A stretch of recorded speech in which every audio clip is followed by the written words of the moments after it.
Little tip for everyone. If you're going to criticise someone, make sure you do it behind their back.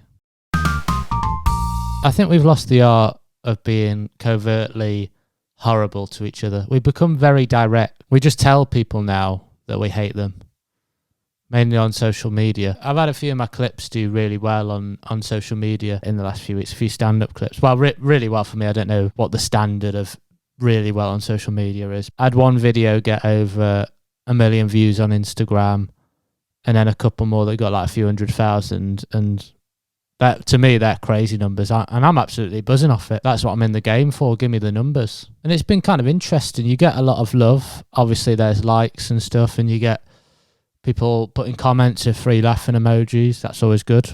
Love a bit of that. Live for that. But then you get negative comments and messages.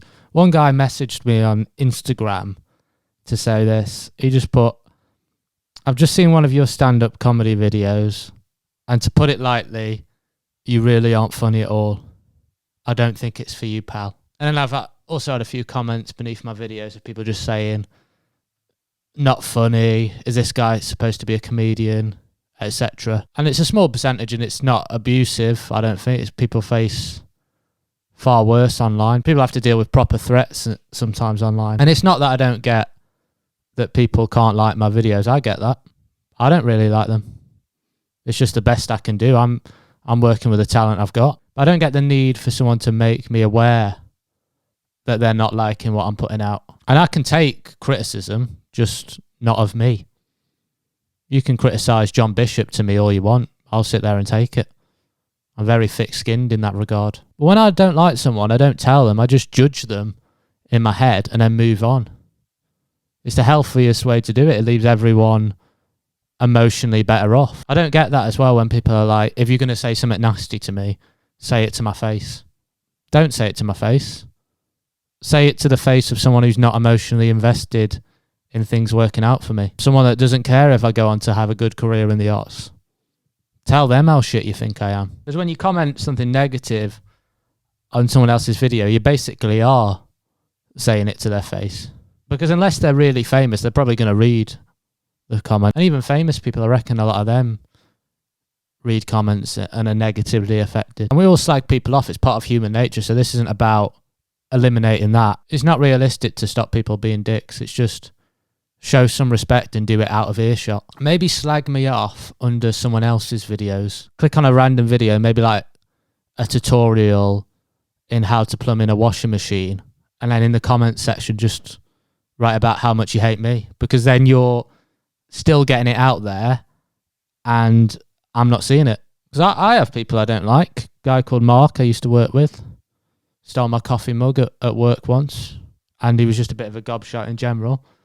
Still got him on Facebook, and he'll post, and every time he posts that, I think, what a dickhead. And part of me wants to comment that under his photos, but I don't comment it. I still write down what I want to say, but I pop it in an email to the customer services department of John Lewis. He didn't even work there. It's just that way I know someone's still reading it. Someone's still feeling how mad I am, but no one's getting hurt. Also, is slagging someone off even that effective? Because I'm my own worst enemy.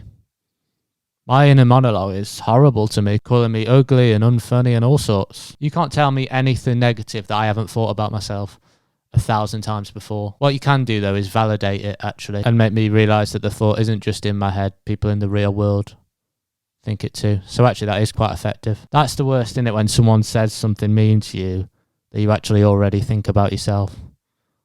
Then it's like, yeah, they've nailed me there. And there's defences against criticism. Like, there's obviously the thing that if someone feels the need to write or say something nasty, then they're probably unhappy themselves. When I have a negative or bitchy thought about someone else, I'm not normally in a good mood. So you can infer and say that's probably true about most people. Criticism is a compliment potentially, isn't it? Because you're in their head. They want to bring you down a peg because you're doing something with your life, and they're probably not. They're frustrated that they're not doing something. Sometimes you're being legitimately criticised, and then that defence doesn't really work. Like, I'm learning to drive at the moment, and I'm really bad at it.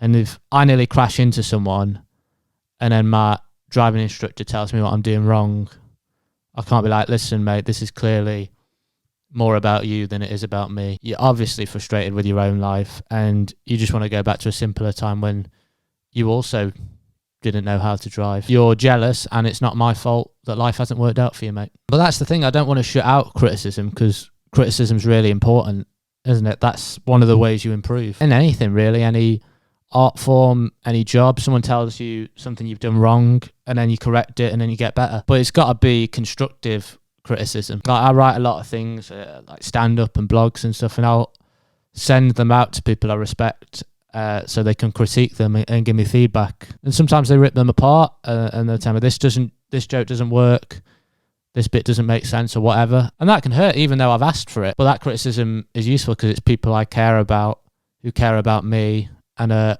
actually trying to make me get better at something. I want to develop a limitless capacity for that kind of criticism. I want a skin so thick that it's applying to be on Love Island. Even that there was bad, criticising people who go on Love Island. Not constructive, shame on me. Because constructive criticism is good and we need it. But being a dick is pretty much never good. And if you don't like that message, you know what? Don't tell me. See you next time.